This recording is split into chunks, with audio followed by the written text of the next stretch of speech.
Dear audience, এখানে গল্প শুনতে আসছেন? এখানে তো গল্প শোনানো হয় না, শুধু ঘটনা শোনানো হয়।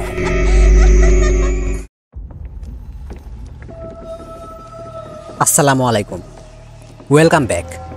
Fair on black magic YouTube চ্যানেলে আপনাদের সবাইকে স্বাগত জানাচ্ছি। আমি শাহিন। ডিয়ার অডিয়েন্স, প্রতিদিনের মতো আজকেও প্রস্তুত আছেন তো বাংলাদেশে গ্রাম অঞ্চলে ঘটে যাওয়া বিভিন্ন মানুষের সাথে ভৌতিক কিছু রক্তহীন করা ঘটনা শোনার জন্য? দেখুন, ঘটনা কিন্তু সংগ্রহ করতে একটু কষ্ট হয়। সবাই তো আর সবসময় ঘটনা শেয়ার করতে চায় না। প্রতিনিয়ত ঘটনা শেয়ার করার চেষ্টা করি আপনাদের মাঝে, কিন্তু প্রতিদিন তো ঘটনা আমি সংগ্রহ করতে পারি না, তাই না?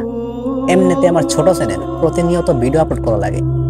গ্রাম অঞ্চলের মানুষগুলা তাদের সাথে যেভাবে কাহিনীগুলো হয় আমাকে বলে, তারা তো সাজাই গোছাই বলে না। আমি একটু সাজাই গোছাই খুব একটা লং করি না, কারণ লং করলে আপনারা হয়তো ভাববেন যে এগুলো হয়তো মিথ্যা ঘটনা। তো একটু 5 থেকে 10 মিনিটের মধ্যে আমি বলার চেষ্টা করি। তো অনেকে আছে যে একজন সাবস্ক্রাইব করে আবার চলেও যায়, কারণ প্রতিনিয়ত তো আর ঘটনা সংগ্রহ করা যায় না, আর বানায়ও বলতে পারি না। কতগুলা বানাই বলা সম্ভব বলেন তো আপনারা? তো যাই হোক, আশা করি আপনাদের ভালোবাসা পাবো। আর মর্মান্তিক ঘটনা আপনাদের মাঝে শেয়ার করতে পারবো না, শুধু গ্রাম অঞ্চলে ঘটে যাওয়া বিভিন্ন মানুষের সাথে ভয়ের ঘটনাগুলো সংগ্রহ করার চেষ্টা করি। দুনিয়াতে যে কিছু আছে তাই বোঝানোর চেষ্টা করি। তো আসুন, আজকে ঘটনাটা কি তা বেশি কথা বলে বললাম, তার বলবো না। তো আসুন সরাসরি আজকের কাহিনীটা শোনাই। আশা করি সম্পূর্ণ কাহিনীটা শুনবেন, আর আমিও যথেষ্ট চেষ্টা করবো আপনার মনোযোগটা ধরে রাখার। তো আসুন, আজকের কোনো কথা না বইলা সরাসরি আজকের রক্তহীন করা কাহিনীটা আপনাকে শোনাই।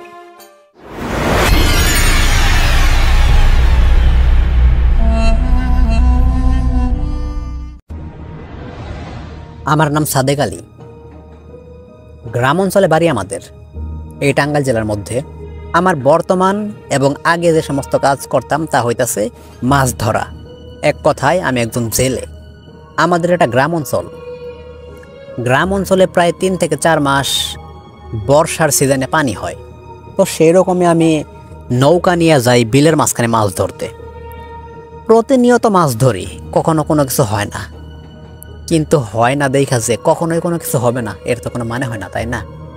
তো সেই রকমই একদিন নৌকা নিয়ে বিলের মাঝখানে যাই রাতে মাছ ধরতে। খুব ছোট একটা ঘটনা, আশা করি সম্পূর্ণ শুনবেন। শুধু কাহিনী শোনানো হবে, বাহির থেকে কোনো রকম কোনো কথা ঢোকানো হবে না এই কাহিনীতে।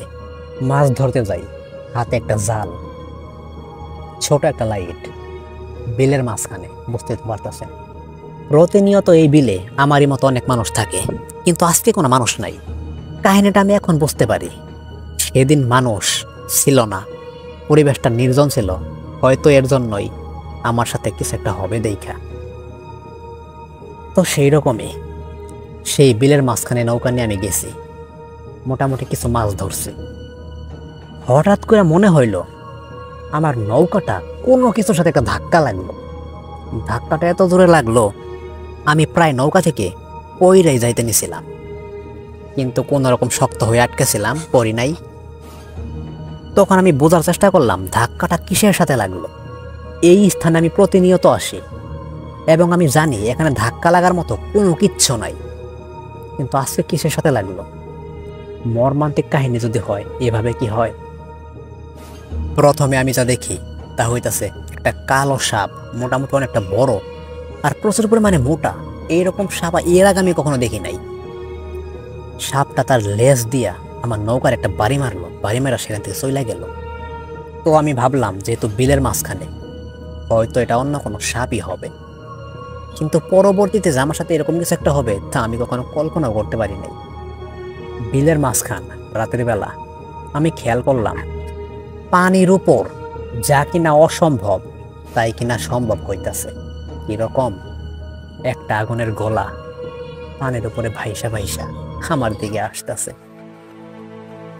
আগুনের গোলা, এটা দেখা তো আমি আর বুঝতে বাকি নাই যে আজকে আমার সাথে খারাপ কিছু হবে।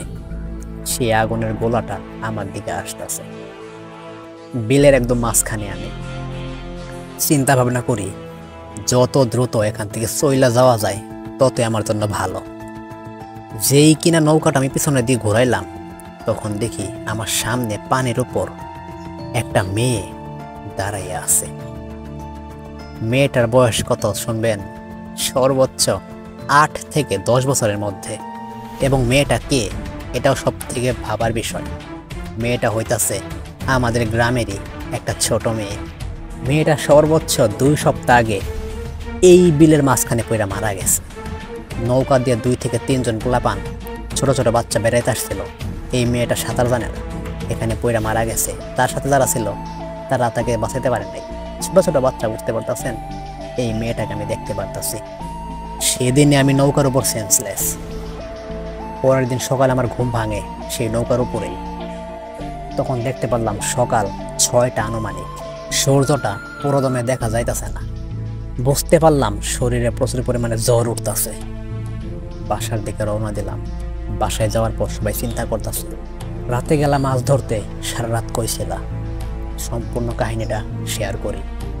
পরের দিন হুজুরের কাছে যাইয়া আমি ঝাড়ফুঁক করে আসি। হুজুর বলে, বিলের মাঝখানে আর একলা যাও না, ওটা বিল, খারাপ জায়গা, অনেক কিছু হতে পারে।